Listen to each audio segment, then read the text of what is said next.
Wait a minute, what am I doing? Two men and a what? Two friends from film school, one who graduated, one who did, and they decided to make a podcast. Okay, this has never been done before, right? Okay. This is Matthew and Harrison's Two Men in a Movie. It's not what it sounds like. But it's just, okay, so I'm going to let you know, you letting me know that they just cut to the company name occasionally, yeah, broke me. I know, I'm watching it. It's going to be the next thing I bring for the podcast. I was giving a spoiler up front for this episode. Next week, I will be bringing the Choco Nuts 3 Kira Nor PMV. Welcome to the Two Men in a Movie podcast, where each week one man shows another man a movie he can't believe he hasn't seen. As always, I'm your extremely heavy porn watcher, host Matthew Olenchek, joined as always by my wonderful work husband. Hasn't watched porn in a decade, Harrison Poole. How are you, baby? I'm all right. Like 4 years. I'm going to cut all but like maybe the last 90 seconds to 2 minutes. I need everyone listening to understand that was a 30-minute conversation. It's time to get the Patreon up. If you want to listen to that, you have to pay us money. Honestly, I might just clip out the like 30-minute conversation separate and keep that as its own separate There's thing. so much content we cut. I feel they're not like per episode, but overall entire conversations you guys never hear. Oh yes, I will. Okay, I'll let you guys in on a little bit of my my editing secrets, I guess.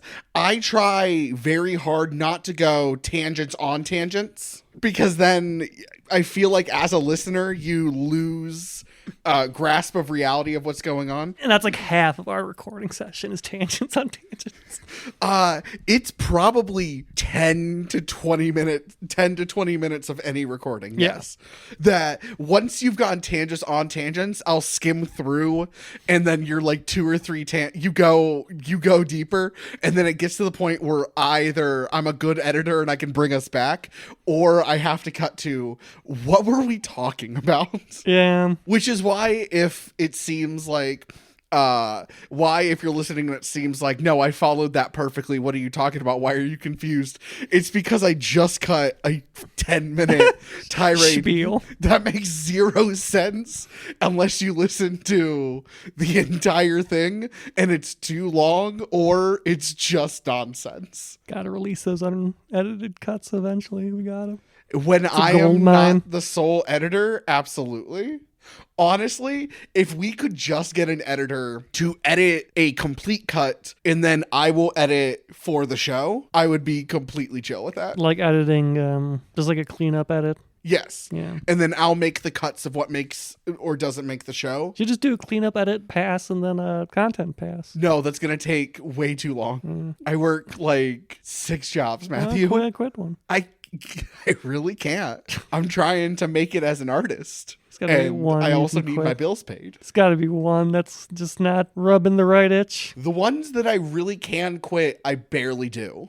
Like, I run a record label for my friend's stuff, but I don't do near as much as I should. I'm really active when we release shit, and then, like, I kind of forget that it exists, which is a bad habit I need to stop. You brought the movie this week. I've done my intro part. Don't look at me. I've done the dancing monkey bit. Okay. What? I'm so sorry. It's the movie that got me so randy.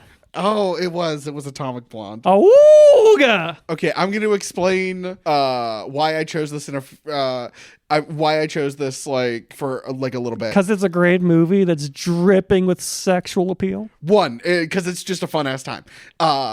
You know what? I'll let you know my review right now. It's really dumb. It's really convoluted in the end. It's a little too long. It looks great. It has a great soundtrack, and it's so fun. So horny too. it's like a 6 out of 10 when like my level of fun and the technical of what the film actually is compare, like they level out to like a 6 out of 10. But like I mean that as a compliment. You could cut like half an hour out of this movie Pretty easily. and that would just be cutting out some horny bits, and there'd still be a lot of horny bits in this movie. Okay. I did this one because I don't know if I'm ever going to be able to tell this story on the on the podcast again out of context. So I saw this movie in theaters with a friend. I had been graduated from high school for about a year. He just graduated from high school, and one of our friends who graduated with him went to see the movie with us. Like separately, we just ran into each other. Yeah. And he warned us that he heard there was boobies in this movie. And he said boobies.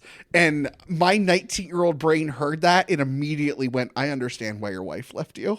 Yeah. He doesn't know where the clit is. Absolutely No not. chance. Not a... Doesn't know it exists. He may have heard rumors. I don't know if he believes I don't them. think he can conceive of it, and therefore he can't find it because he doesn't know it exists. It's an unknown unknown. So obviously he understands what fellatio is. Do you think he knows what cunnilingus is? No, I don't think. Well, because he can understand a blowjob because that's a dick going into a wet hole, right? Because that's where dicks go. Yeah. Going down on a woman does not involve the dick, so he cannot comprehend it. Okay, I see that logic. I honestly probably agree with that logic. You heard it here first, Harrison hates going down on women. Absolutely not. Agrees with that logic. If there's not a dick going in a hole, No, I what's mean the agree point? with the. That's not what I meant. I meant agree with the logic in the sense that like I see where your thought process. Harrison Poole hates the clitoris. Put that Absolutely. on a Harrison Poole t-shirt. does not hate the clitoris. Do not put that on a t-shirt. You don't need to know my sexual predilections. I didn't say any of them in the first half hour. I'm probably not going to say them now. Just know I don't hate cunnilingus. Despises it. Fuck you. It's great. Hates the female orgasm. No, the female orgasm is awesome. Cunnilingus rules. I'm not gonna let you sit with that. I'm gonna sit with your jovial boy-like wonder. It's said with the same inflection. Someone might say, "No, dude, Beyblades rule." No, that's not true. I don't like talking about sex because there's another person involved, and I don't like talking about by sex. nature. Yeah, that's ideally, yes. But like, you know the other person. So why would I talk about sex with another person when you know the other person? Yeah, I don't think it's that weird. I don't want to incriminate someone who doesn't have plausible deniability. If I was fucking, you'd hear every bit of it. I know, and I wouldn't want to. I don't want to. You're my friend. I need to share you all that information with you. So I will listen, and I will be happy for the both I want to of you. include you in my life. When you find a woman who You got to know how will deep Muppet I you- took it, Harrison. Yeah, I know. When you find a woman who will Muppet you. Look, I marked it I'm on gonna my be tummy. You gotta look. I'm gonna be so happy for you. But I need you to know that I don't regularly need to hear about. I'm gonna commission artistic portraits of the acts. Not while they're happening. I'm gonna describe it to the artist. Let the imagination run away with it, and I'm gonna present these to you as gifts. Oh my You god! hang them on the wall of your home. Honestly, if I mean this, if you commission a professional artist and get a professional painting or print or drawing, Yeah. if you get it made and you print it and give it to me, I will frame it and hang it in my office. Hell yeah! I'm getting that done. Caveat. Nope, we're done. I'm finding someone like, hey, can you Caveat. Hey, can you like draw me fucking Florence Pugh? 'Cause my friend said, No. kind of out of pocket. If you give me a professionally done picture of you having sexual intercourse, I'll hang it in my office, and I'm really cashing in this check. No, it's you getting Muppeted and Okay, I'm being I have to know, it has to have actually happened. No, I'm not just adding so many writers after the fact. Now it's Florence Pugh with her fist up my ass, and that's gonna go in your know what? office. You know what? If you get Yeah, I'll do it. You know what? All right, hell yeah. If you order the wrong size at FedEx and you get a 2 foot by 3 foot giant print, That's the right size. I will hang it with no shame. I will hang it in my office in the basement. My intention is to give you something you to hang over a fireplace. I will not hang it in my living room. I will hang it. I want you to have like guests over for like Thanksgiving. Like, oh, that's a risque portrait, and you're like, yeah, that's my friend. That's just the kind of guy I am. What have I talked myself into accidentally? God damn. Something terrible. So Atomic Blonde. Yeah. So, other than this movie is incredibly horny and you like it, what are your initial thoughts? I like how not realistic. What's the word? Not guttural. I'm getting there. Visceral. How visceral the fights are. Yeah. Because John Wick gets near that, but there's never a bit in John Wick where they're both just trying to catch their breath. Yeah, he made the first John Wick, right? Yeah. But like with John Wick, it just like there's just moments in this where like it's just two people who can barely fight still fighting. And you don't have that in John Wick, really. Not to that level. No. He's the uncredited co-director of John Wick, but he was a producer and he was, I want to say, the choreographer. But like, especially towards the end of it, there's just moments where it's like people who can barely fight anymore still trying to kill each other. I loved that so much. And also it has so many of my favorite actors in it. John Goodman might be the second greatest actor on this planet behind John Jack Goodman, Black. I was excited to see. He's so underutilized What's in his this movie. fucking Jones? There's a lot of yeah. just good character actors in here.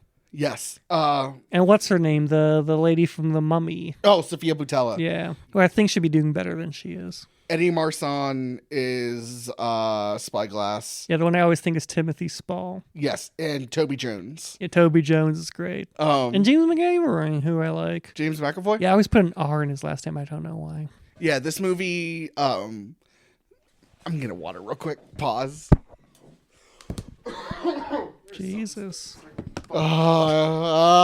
This is a prison I've created. We just broke down like the folks. We were working on breaking down just the incredible clusterfuck that is following the plot line of this movie, which is by design. Yes. It's not like badly done. It's just by design. Everything's super confusing. And we lost all that because Harrison was a thirsty boy, a reoccurring problem in his life. And he stopped recording. Choking. I wasn't just thirsty. I was choking. I'm so happy that I looked over and saw that the recording light wasn't on. Okay, let's try it. Now that we've done this once, let's try and do it quickly and correctly. So it takes place during a mission debriefing. Yeah. And it's about a mission that went very, very south. But also in Berlin Wall coming down times. It's got all our favorite actors: Toby Jones, John Goodman. No, we got Oh, that. we got that? We got that. Okay. Yeah. So the mission is that Charlize Theron is She has to get a list, that's in a watch. and the list has all the spies, including double agents. We have no idea who made this list because everyone wants it. All we know is that there was an MI6 agent who was supposed to give them the list. James McAvoy, who plays Daniel Percival, And she fucked Theron. And we also know that the list has the identity of a double agent for the Russians who MI6 want to figure out. Spoilers, that is Charlize Theron. Spoilers, she's also an American spy. She's an American spy pretending to be a Russian spy, pretending to be a British spy. This movie is too convoluted. So, in addition to the list, there's a man, Spyglass. Yeah. He memorized the list, memorized which the is list. why they want him, even though they still need the list. Yes. Charlize Theron's former lover was the person who had the list, who was murdered by a KGB agent. Did we talk about the back muscles? Is that in the recording? No, I don't It think opens so. up with her flexing her back muscles, 10 out of 10 movie. That did it for me. Because that's not a muscle you generally see in movies. Which is wild. Have you seen a strong woman's back? Yeah. So Charlize Theron's former lover is also Daniel Percival's best friend in Berlin. We're just gonna do actor names as much as Yeah, he's we the can. Rat King. He has just He's on full native. Yeah. He's just kind of loving Berlin. He's just partying with the punk rockers, but he has like some level of KGB protection. And he's smuggling in a bunch of American goods. Yes. Which he trades for information. Yes. That is the bulk of the plot of this movie, is trying to capture the list while understanding everyone's double crossing everyone. There's a lot of actual spy work. Trying to get Unlike that Spyglass fraud across the James wall. Bond. If they can't get the list, Spyglass has the list memorized, so MI6 still has the list if they can get Spyglass. Yeah.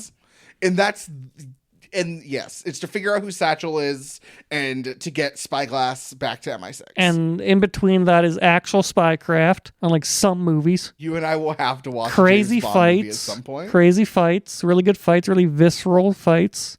And she keeps fucking a French spy who is very new at this. And she dies. Spoilers.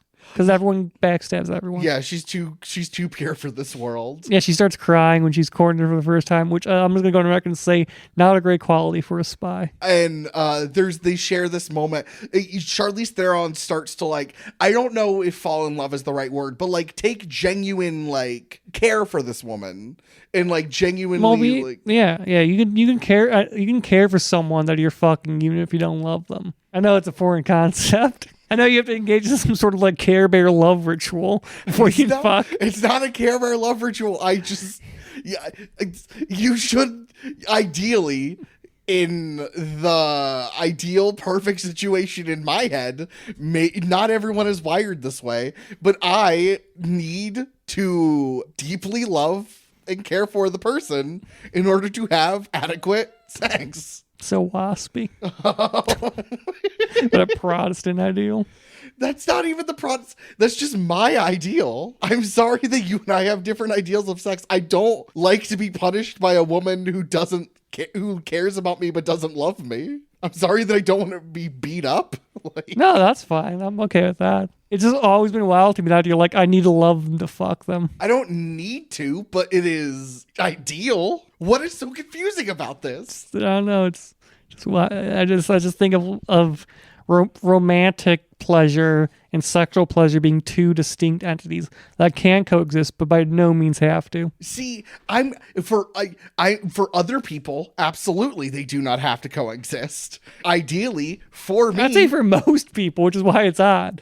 It's not wrong. It's odd. Why is it odd? How is it odd? Because it's such a small minority. You're the only person I've ever met who's told me this. That they want to love the person they're sleeping with, or rather that they're like, oh, everyone else I know would be like, oh, I'd fuck someone I don't love. And the first time I expressed his opinion to you, you were astonished. I wasn't astonished. Not like out of surprise. Astonished, like, aghast, perhaps. I mean, I understand the idea of physical pleasure without, like, romantic attachment or emotional attachment. It doesn't even need to be, I mean, for me, ideally, it does. But, like, it doesn't even need to be romantic. It's just emotional attachment. Like, what don't you, first off, how does this make me weird? Second off, what don't you I never said weird, I just said it's odd. Odd as in like, like it's not commonplace. Not as in like, what a fucking weirdo. It's just odd because you don't see it very often.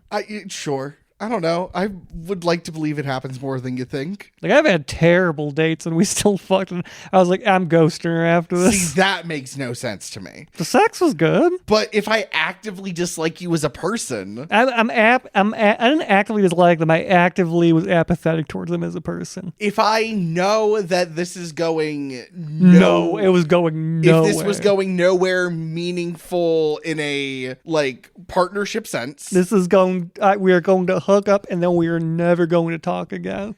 See, okay, as long as you're both on the same page, that makes sense to me. But the idea of one of you thinking this is... I think she thought there might have been like a second date, probably. See, I'm not... Wrong is the wrong word. But, like, that makes no sense to me. So you just used this woman. No, we had sex. And then afterwards I said, I didn't feel the date. The sex was good. But from your perspective, she thought there was more. There was not more. And you... Maybe after I had sex, I'd be like, you know what? I'll give it another try. Maybe the sex would be that good. It was okay. It was good. It wasn't like that good.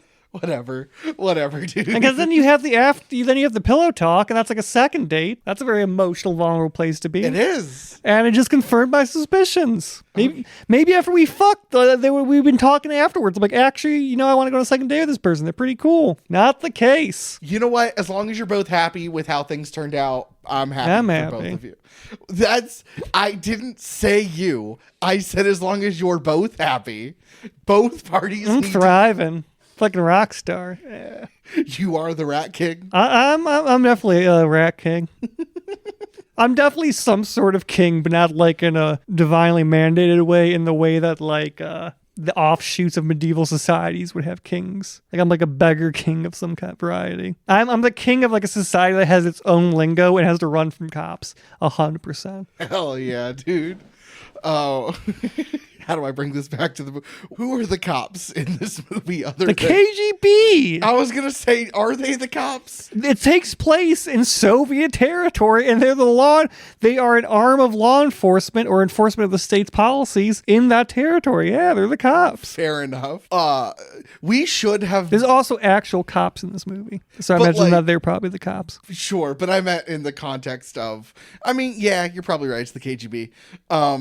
Did you see any of the ending coming? Or were you trying to guess, or were you just letting it wash over you? I think I once read a Wikipedia article in the plot a long time ago. Okay. Because at a certain point I'm like, isn't she American? Fair.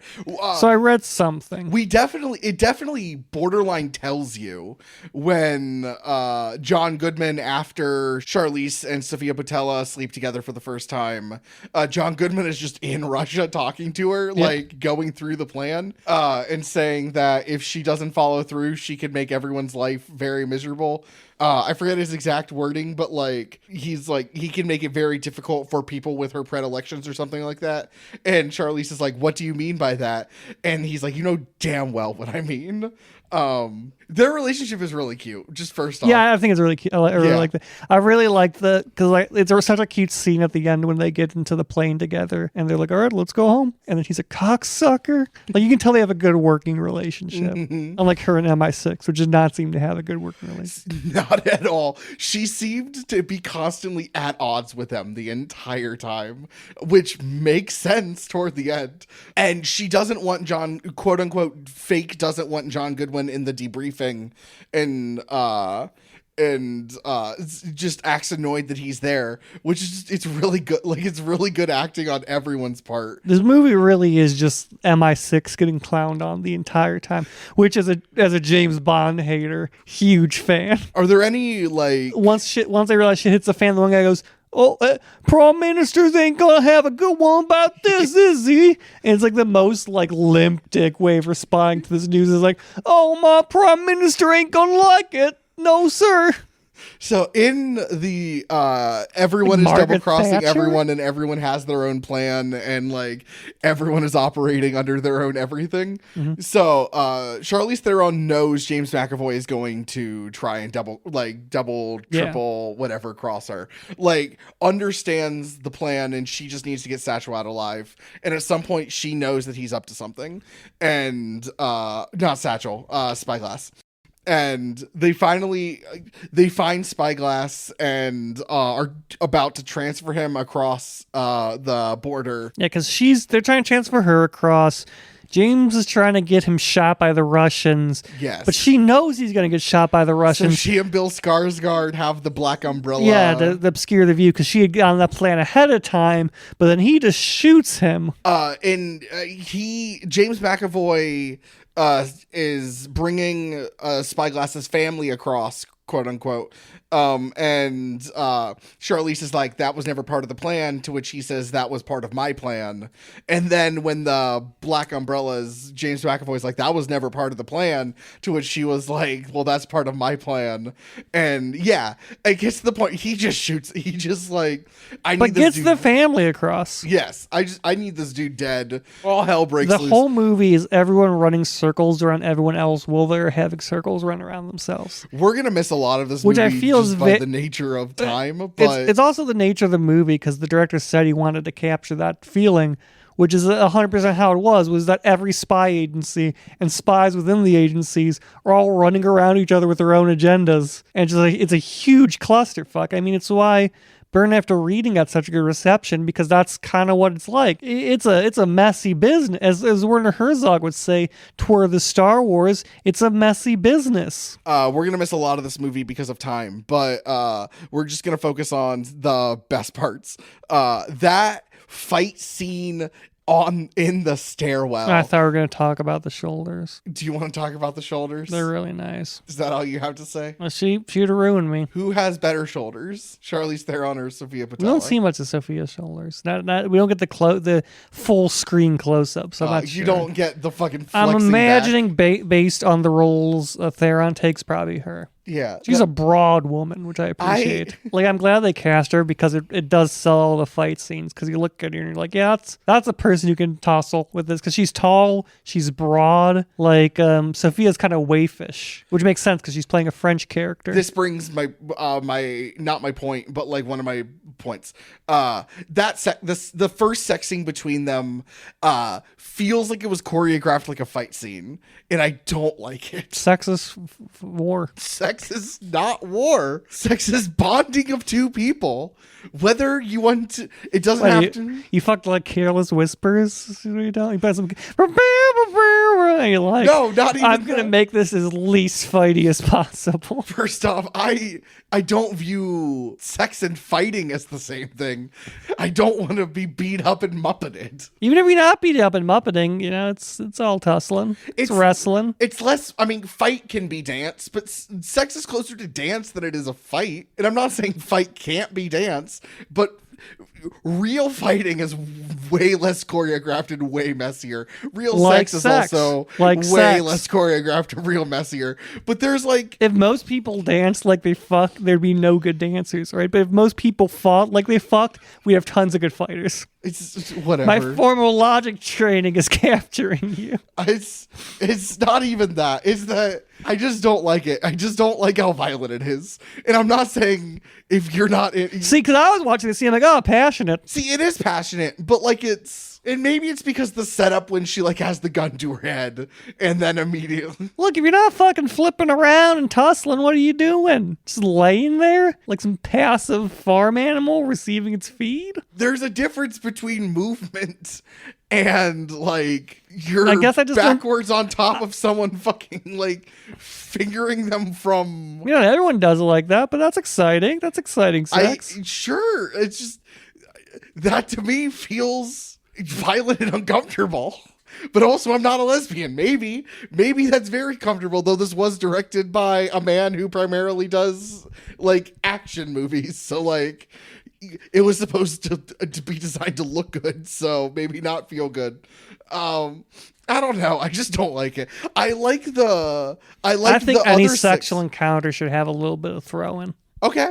I am not against that in idea. I'm not going to delve deeper into that, but I don't disagree with you. But I like the sex scene, the second one, when it's when she emotionally cares for the person deeper, and it's see, that to me is passionate. And you see less of the fucking in that one. For all we know, they could have broke a table with her. Fucking, we just didn't see it. It was much shorter. Sure, but it's you should ideally break some furniture. No, you shouldn't. I mean, if that's what you're into, 100% go wild, have passionate pig sex. But if you're not into that, whatever. Even if it isn't the intent, it should be so passionate that some furniture ends up broken. What are you sleeping on that gets broken constantly? I broke a futon once. I was staying at a friend's. We broke their futon. Did you buy them a new futon? We didn't mention it at all to anyone. And then, next time that they interacted with the futon, it fully broke. And so everyone thought they broke their futon. So is this how you're announcing to them? No, we've already announced it. Oh, okay, cool. Cool. This isn't some deep, dark secret. I don't know. I like their relationship a lot. I like it more the more it develops. They have like she has the moment where I forget exactly what she says, but she says something to Sophia Botella, and Sophia's like, your eyes change when you tell the truth. And Charlize is like, well, then I have to stop doing that because that's what's going to get me killed. And it's like this, it's a really soft moment. It's a jaded MILF with a naive young spy. That's a cynical way of looking at it. No, it's just the dynamic that's going on. That's why it's so cute, because this is jaded older woman with a younger woman who's not as jaded, and their interactions are cute. Because like the one's like softening up the other, and the other one's being protective towards the other. Sure, okay. Yeah, the way you I'm sorry I didn't write a fucking poem, all right? I just call them like I see them. I'm not gonna spend all my time being like, I'm gonna beautify this language. Nah, man, I'm shooting straight from the hips. I'm a fucking factual cowboy on the Wild West. So when Spyglass gets shot and they go into the stairwell, that stairwell scene fucking it's rips. brutal. It's so good. Everyone's out of breath and covered in blood and shit. It's highly choreographed in a way that fights aren't in real life, but it's like hyper violent. Well, yeah, because the most accurate fight in cinema is the Diary of Harriet. I want to say the Diary of Harriet Tubman, but that's probably not correct. But there's like these just two older men fighting in the bathroom, and that's the most accurate fight scene. I have not seen that. We should add it. I haven't seen it either. The most, if I remember correctly, the most accurate fight scene I remember actively seeing is in the first Fast and the Furious, when they're just fighting in the parking lot, and it's just two dudes like each of them failing to get the upper hand, barely throwing. There's a lot anything. of wumping. There's a lot of wumping in actual fights, but it's highly choreographed and beautiful, and she's mowing everyone down and taking them down, but also getting hit and feeling the hits, and she gets more tired and weaker the further. At one point she goes and it's a cough I can't do. It's a real like in the lungs cough, it's like I can't do it, because we know what I'm talking about, like where the cough hurts because you're just pulling directly from like your diaphragm. It's like like when you get the air knocked out of you. And she like almost loses to the last guy, like genuine. I mean, she's not going to, because you see the future, but it is touch and go for a little while where she almost loses to the last guy before she kills him finally. And I think the thing I like most about it is spatial. It's a fight of where everything you are aware of, where everything is spatially, and everything makes total sense. That when they're fighting down the staircase, and then she's now where Spyglass is bleeding on the floor again, and it makes total sense. And it's like, oh, like you were subconsciously you were tracking it the entire time. You can tell that this was directed by a choreographer. Yeah, this whole movie, but that scene particularly, you can tell like the level of it, like it's like the Daredevil always scene. I've not seen Daredevil. Me either. I've seen the scene because everyone's like, "This is a great fight scene." Oh, okay, cool, nice. And when they get in the car and finally escape, and then they're run into the ocean, and they start drowning, and he gets his foot stuck. Spyglass gets his foot stuck, and Charlize is trying to get it out and fails, and she sees that when she sees he's drowned, and she has this moment where she really wants to cry, but understands that if she does, she's dead.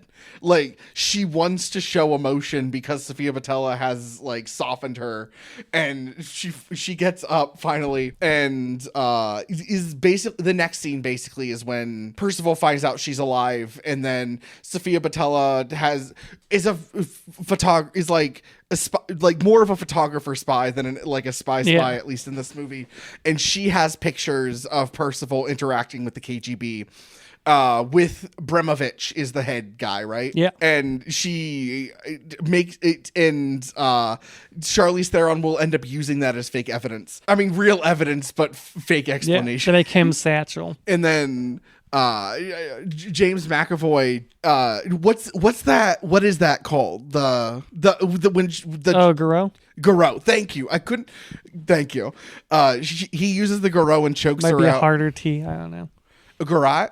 Maybe it's French, so I'm just assuming it's like Girl. And it's this really beautiful, not beautiful, brutal. I mean, it is beautifully choreographed, but like it's this really brutal scene.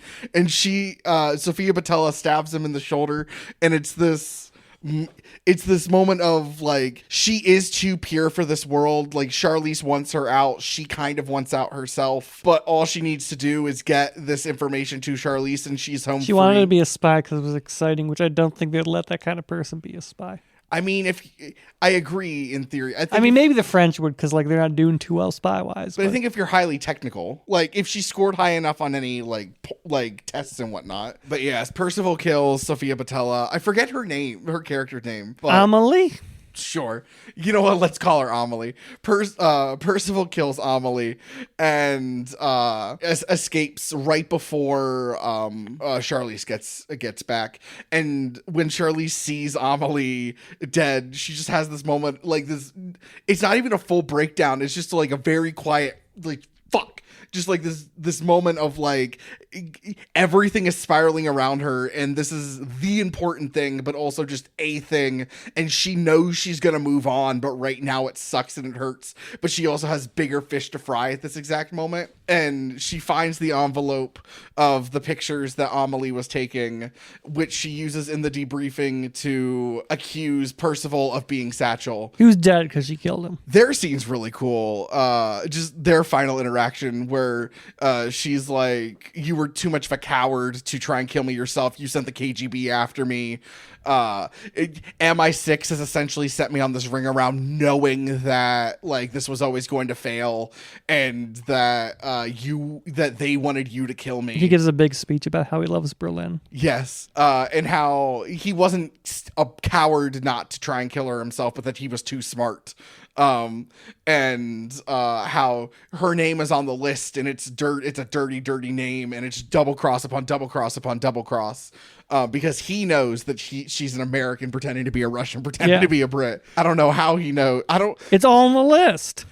So how does the list work? I don't know. It's unclear. Is it code? Is it like a physical list hidden inside of a watch? It's microfilm. He's using the microfilm machine to look at it. And then Charlize essentially tells her plan of, I'm going to accuse you to be Satchel. You've been a traitor to MI6, blah, blah, blah. Shoots him. And Toby Jones, who's the MI6 director, like, you better have a good reason. I am your superior. And she pays him no respect whatsoever. No respect. Just like, you're my superiors. Fuck you. You sent me there to die. You know I was there to die. And here's proof. And then everyone leaves. And then she deals with the Russians because she gives them the list, but then she kills all the Russians. It's just a big shootout. And then she gets on the plane for she gets on John Goodman's plane, and he's just like, cocksucker, really? And she was like, it made you upset, so it must have been a good performance.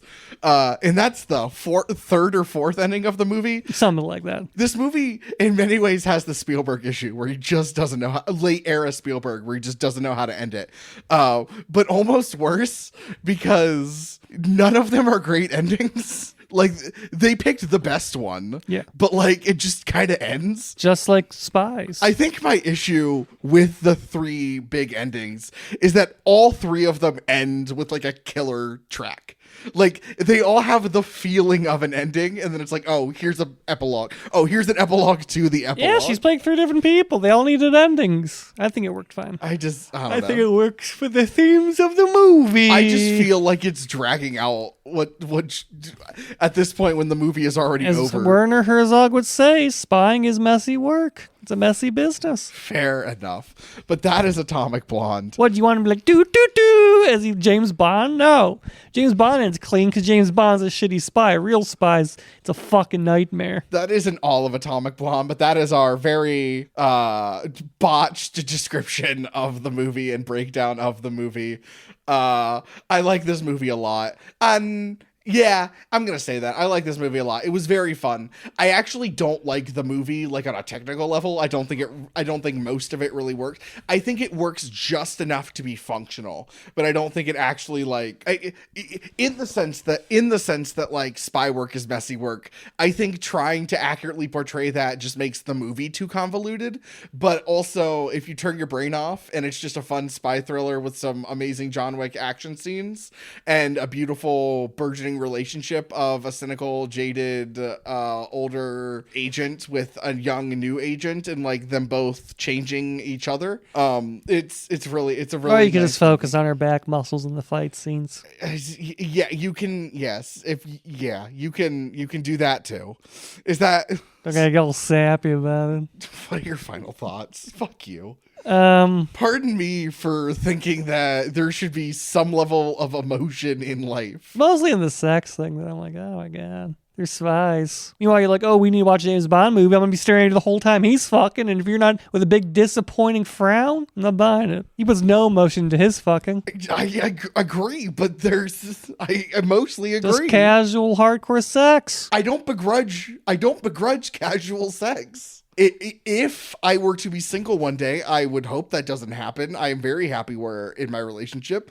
If I were to be single one day and I and another person decide to engage in casual sex where we are on the same page of what's happening, that's probably going to be okay. I think you think that like I'm a little choir boy. Like I'm a little... I think that if you try to have casual sex, you're going to walk away with feelings 100%. It's going to be one of those friends with benefits situations where one of them falls in love, and that's going to be you. I'm not saying that like you have to love someone to fuck them, like you specifically. I'm saying if you fuck someone, you will end up loving them. Maybe. As soon as you come, you're like, married. See, no, I don't even...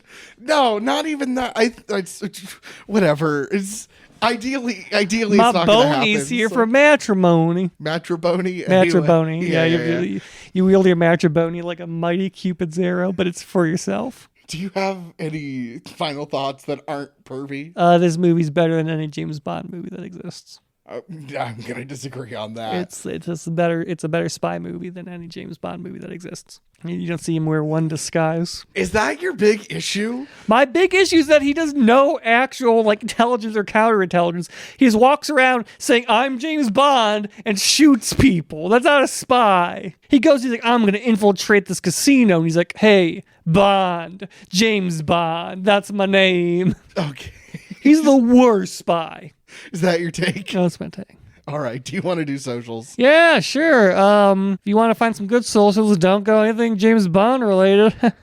Find us instead, Two Men Movie Podcast on TikTok, on Instagram, on email. If you want to email us pictures of your back muscles or documents of every spine in a given area that you procured somehow from no one knows where this list came from. But if you are the list maker, if you make lists of, I would love to know every American and Iraqi spy engaged in Afghanistan right now. So if you want to send that to me and you don't want to leak it through like a World of Tanks Discord like is the norm these days, mail us state secrets at Two Men Movie Podcast at gmail.com. YouTube, Two Men and a Movie. You can find me painting small plastic men and sharing anteaters on Midwest_magician on Instagram. That's my social media. That's all I have.